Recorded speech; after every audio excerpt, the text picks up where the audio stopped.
அழகே அழகு சீரியல் நேற்று பார்த்தவங்க எல்லாம் எங்கூட காசிப் பேசுறதுக்கு தயாராகிக்குவாங்க. நம்ம சேனலை சப்ஸ்கிரைப் பண்ணிட்டு லைக் பட்டனை தட்டி விட்டுருங்க. இப்போ வாங்க காசிப்குள்ளே போகலாம்.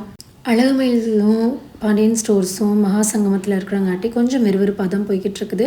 கோமதி வீட்டுக்கு வந்ததுலேருந்து கோமதி பார்த்துக்கிட்டே தான் இருக்கிற அப்படி மலர் செய்கிற வேலைகளையும் மலர் எந்நேரமும் வேலை செஞ்சுட்டே இருக்கிறதையும் பார்த்துட்டே தான் இருக்கிறாங்க. அதை பார்த்து அவளுக்கு ரொம்பவே கஷ்டமாக இருக்குது. என்னடா இது இப்படி பண்ணுறாங்க அப்படிங்கிற மாதிரி. நல்ல வேலைங்க, கோமதிக்காவது அந்த மாதிரி தோணுது. நம்ம வீட்டுக்கும் யாராவது ரிலேட்டிவ் வந்தாங்கன்னா ஒருத்தங்க இப்படி இருப்பாங்க, இந்த பொண்ணு எவ்வளோ வேலை செய்யுது அப்படின்னு சொல்லி நல்ல விதமாக பாராட்டுற மாதிரி. இன்னொருத்தங்க என்னம்பாங்க, எச்சா ஏற்றி விடுற மாதிரி மாமியார்கிட்ட. இதெல்லாம் கூடவா செய்ய மாட்டா, அவன் மருமக என்ன பண்ணுறா, அவளை செய்ய சொல்ல வேண்டியதானேன்னு எரியிற நெருப்பில் எண்ணெய் ஊற்றிட்டு போயிடுவாங்க. ஆனால் பரவாயில்ல, கோமதி கூட தேவலை தான். அதை தான் மலர் சொல்லுவாங்க, நாங்கள் கூட ரொம்ப பயந்துட்டு இருந்தோம் எப்படி வருவீங்களோன்னு. பரவாயில்ல, நீங்கள் நல்ல கரெக்டாக தான் இருக்கீங்க அப்படின்னு சொல்கிறாங்க. ஆனால் எனக்கு மலரை பார்க்கும்போது அங்கே பாவமாக இருக்குது. இவ்வளோ அப்பாவியாக வெள்ளந்தியாக சொல்கிற வேலையிலலாம் செஞ்சுக்கிட்டு ஒரு மாதிரி நம்ம வயசு பொண்ணு, அதாவது மதி வயசு பொண்ணு தான் அவளும். மதி பண்ணுற எதையும் அவனால் பண்ண முடியறதில்ல. காரணம் என்னன்னு கேட்டால், ஒரு வேளை அவள் அப்படியே பழகிட்டாளா, இல்லை வசதி இல்லையா என்னன்னு தெரியல. ஆக மொத்தம் மலரை பார்க்கும்போதெல்லாம் எனக்கு ஒரு மாதிரி ஃபீல் ஆகுதுங்க. உங்களுக்கு எப்படி ஃபீல் ஆகுதுன்னு கமெண்ட்டில் சொல்லுங்கள். மீனா நினச்ச மாதிரியே மாமனார் ஒரு வழி பண்ணுறாரு. ஆட்டோவில் உட்காந்துக்கிட்டு, நீ ஏன் ஓடி போய் கல்யாணம் பண்ண, நீ பண்ணதுனால உங்கள் அம்மா அப்பாவுக்கு எத்தனை பிரச்சனை தெரியுமா அப்படிங்கிற மாதிரி. இதெல்லாம் தேவையில்லாத வார்த்தைகள்னு சொல்ல முடியாது. ஏன்னா ஒரு தாய் மாமனா அக்கறையாக கேட்குறாரா இல்லை குத்தி காமிக்கணும்னு கேட்குறாரான்னு தெரில. ஆனால் அவர் கேட்ட விஷயம் கரெக்டு தான். எந்த ஒரு பொண்ணாக இருந்தாலும் வீட்டை எதிர்த்து ஓடி போய் கல்யாணம் பண்ணுறது தப்பு தான். பட் மீனாவோட சுச்சுவேஷன் அந்த மாதிரி தான், அதையும் குறை சொல்ல முடியாது. ஆனால் மாமாவா ஒரு தாய் மாமனா இவர் கேட்குற கேள்விகளும் கரெக்டாக தான் எனக்கு தோணுச்சு. யாராவது ஒருத்தர் கேட்கணும் தானே. அவங்க மாமனா கேட்கும்போது நம்ம அதை இது பண்ணி தான் ஆகணும். மீனாக்கு அது செம காண்டாகுது. இன்னும் 1/2 மணி நேரம் நம்ம இதை தாங்கிக்கணுமா அப்படிங்கிற மாதிரி. இவ்வளோ பேச்சு மாத்திரக்கு என்னென்னமோ ட்ரை பண்ணுறா. நம்மளும் அப்படி தான். நம்ம யாரையாவது திட்டுறாங்க, நம்மளை யாராவது பேசுகிறாங்க அப்படின்னா அந்த டாப்பிக்லேருந்து கொஞ்சம் நழுவு பார்ப்போம். ஒவ்வொரு தடவை நழுவிடுவோம். இன்னும் இல்லை அப்படின்னா அவங்க அந்த டாப்பிக்கை விட்டு நகராமல் அங்கேயே நின்று பேசிகிட்டே இருப்பாங்க. அந்த மாதிரி மீனா மாமனார் ஷார்ப் இல்லையா. யார் லக்ஷ்மி புருஷன் ஆச்சே, விடுவாரா, பேசின கருத்துலேருந்து பின்வாங்காமல் அப்படியே மெயின்டைன் பண்ணுறாருங்க. ஒரு வழியாக எல்லாரும் வேலைக்கு போயிடுறாங்க. மலர் கிச்சனில் கொஞ்சம் சமைச்சிட்ருக்குறா. அப்படி நானும் சீரியல் ஆரம்பிச்சதுலேருந்து பார்க்குறேன். அது கிச்சனை விட்டு வெளியில் வந்த வாட்டையவே காணும். கிச்சன்லேயே தான் இருக்குது, சமைக்குது, துவைக்குது. கோமதி சொல்கிற மாதிரி தான். கோமதி அம்மா எத்த சொன்னாங்க, இப்படியே தான் நீ பண்ணிக்கிட்டே இருப்பியான்னு பேசிகிட்டு இருக்காங்க. அப்போ லக்ஷ்மி அம்மா வருது. லக்ஷ்மி அம்மா உட்காந்துக்கிட்டு, நீங்களாம் இதுக்கு இந்த வேலை செய்கிறீங்கம்மா. அதுக்கு கோமதி அம்மா, இந்த பொண்ணு எத்தனை வேலை தான் செய்யும், பாவமாக இருக்குல்ல அப்படின்றதுக்கு லக்ஷ்மி அம்மா உடனே, நான்லாம் இதை விட பயங்கர வேலை செஞ்சுருக்குறேன்னு தெரியுமா.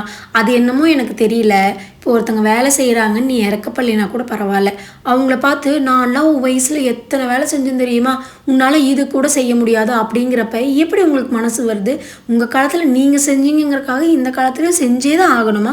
ஏன் எல்லாரும் சேர்ந்து செஞ்சால் குறைஞ்சிருவீங்களா? நீங்கள் செஞ்சீங்கிறக்காக இப்போவும் மருமக செஞ்சு தான் ஆகணும். நான் பட்ட கஷ்டம்லாம் அவள் பண்ணணும்னு நினைக்கிறேன். நீ எவ்வளோ பெரிய சீப் மென்டாலிட்டி, எனக்கு புரியவே இல்லை. உன் பொண்ணு என்னென்ன இது பண்ணுறேன்.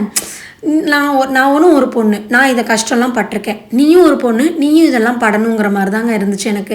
லக்ஷ்மி அம்மா மேலே செம கோவம் வந்துச்சு எனக்கு. இதில் வேறு மாமனார் சார் உட்காந்துக்கிட்டு வழக்கம் போல் அதை எடுத்தா இதை எடுத்தா, கண்ணாடி எடுத்தா, பத்திரிக்கை எடுத்தான்னு வேலை வாங்குதா.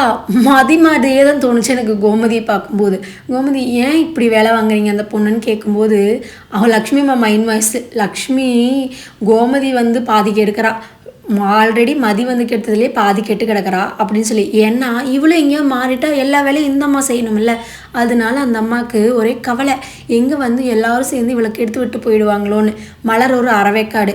எப்படியாவது ஒரு வார்த்தையாவது எதிர்த்து பேசுறதில்ல. எதிர்த்து பேசினா என்ன பண்ணிவிடுவாங்க? மதி பேசுகிறாள், என்ன பண்ணிட்டாங்க? ஒன்றும் பண்ணலல்ல. அப்போ அதே மாதிரி மலரும் பேச வேண்டியது தானே. பேசாமல் அப்படியே நிற்கிறா.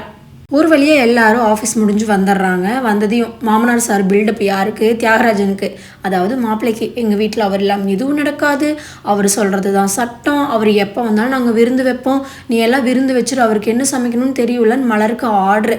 அதுக்கு கோமதி அம்மா இருந்துக்கிட்டு சொல்கிறாங்க, ஏங்க அந்த பொண்ணு எத்தனை வேலை தான் செய்யும் அப்படின்னு சொல்லி பாவமாக பேசிகிட்டு இருக்கும்போது மாமனார் சாருக்கும் சரி லக்ஷ்மி அம்மாவுக்கும் சரி ஒரு ரெஸ்பான்சிபிள் இல்லைங்க. இதில் லக்ஷ்மி அம்மா, நான்லாம் அவள் வயசில் செக்கில் மாவாட்டி அந்த காலத்து புராணத்தை எடுத்து ஆரம்பிச்சிட்டாங்க.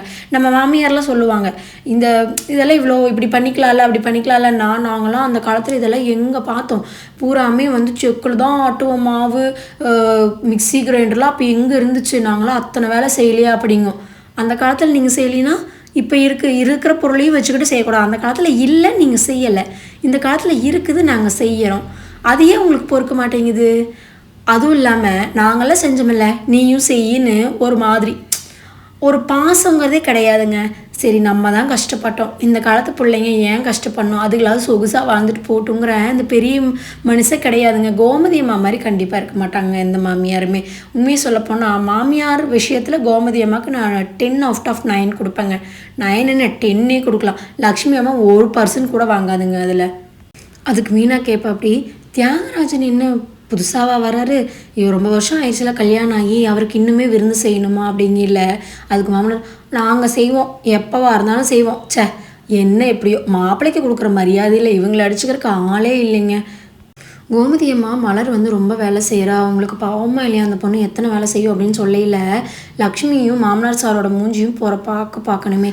மலரை முறைச்சா மலர் என்ன பண்ணுவா, அவள் பண்ணுற வேலைகளை பார்த்து ரிலேட்டிவாக இருக்கிறவங்க ஏதாவது சொல்லும்போது அவள் என்ன பண்ண முடியும். வர்றவங்களுக்கு கூட அவளை பார்த்து பாவமாக இருக்குது. ஆனால் வீட்டில் இத்தனை வருஷமாக அவளை பார்த்துட்ருக்கீங்க, ஒரு நாள் கூட அவளை பார்த்து பாவமோ இறக்கமோ பட்டதில்லை. அவங்களாவது பாவப்படுறாங்களேன்னு காணோம். இதுக்கும் மலர் தான் குத்தம், மலரை பார்த்து முறைக்க வேண்டியது.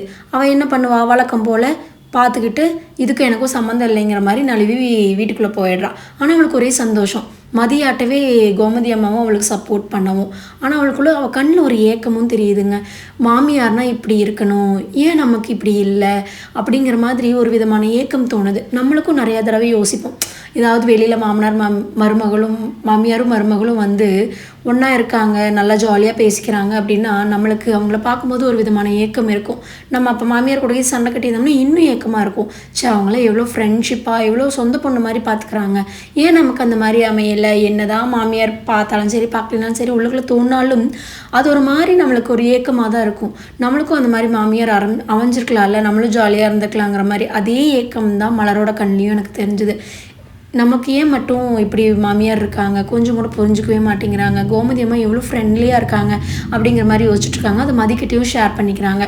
உடனே கோமதி அம்மா வந்து கிச்சனில் ஹெல்ப் பண்ணுறதுக்கு வந்துடுது. அந்த கோமதி அம்மா வந்து காலையிலேருந்து இப்போ ஒரு 12 மணி நேரம் ஆயிருக்குமா, அந்த 12 மணி நேரத்தில் மலரை புரிஞ்சுக்குச்சு. அது மலருக்காக எவ்வளவோ வேலைகள் செய்யுது. லக்ஷ்மி அம்மா உட்காந்துக்கிட்டு எனக்கு லெமன் ஜூஸ் போடு, அது பொண்ணு ஒரு வேலையும் செய்யாமல் உட்காந்து, நீ அந்த காலத்தில் செஞ்சுங்கிறக்காக இந்த காலத்தில் அப்படியே உட்காந்துருக்கணும் ஏதாவது சட்டமா? சின்ன சின்ன வேலைகள் கூட உன்னால் செய்ய முடியாத, ஏன் உட்காந்துட்டு காய்கறி கட் பண்ணி தரலாம், லெமன் ஜூஸ் உனக்கு நீ போட்டுக்கலாம், ஏதாவது ஒரு வேலைகள் பண்ணலாம் தானே. அதெல்லாம் எதுவுமே பண்ணக்கூடாது, மருமக தான் பண்ணணுங்கிற மாதிரி சட்டத்தை எழுதி வச்சு நீ மாமியார் கெத்தில் உட்காந்துருக்கணும்னு யார் சொன்னா? மலர் கோமதி அம்மா கிட்ட நான் உங்களை வந்து ரொம்ப டெரர்னு நினச்சேன், ஆனால் பரவாயில்ல நீங்கள் எவ்வளோ ஃப்ரெண்ட்லியாக இருக்கீங்க அப்படிங்கும்போது மீனா வந்து ரொம்ப ஷேர் பண்ணிக்கிறாங்க. அவங்க வந்து ரொம்ப நல்ல கேரக்டர் அப்படிங்கிற மாதிரி மீனாவும் ராஜியும் அவங்க தான் எங்களை வச்சு சமாளிச்சிட்ருக்காங்க அப்படின்னு சொல்லி அந்த இடம் கொஞ்சம் நேரம் கலகலப்பாக போகுது. எனக்கு ரொம்ப நாள் கழித்து மலர் வந்து சிரித்த மாதிரி இருந்தது. மலருக்கு எப்போ தான் விடிவு காலம் வருமோ. நாளைக்கு காசிப் பேசலாம் ஃப்ரெண்ட்ஸ்.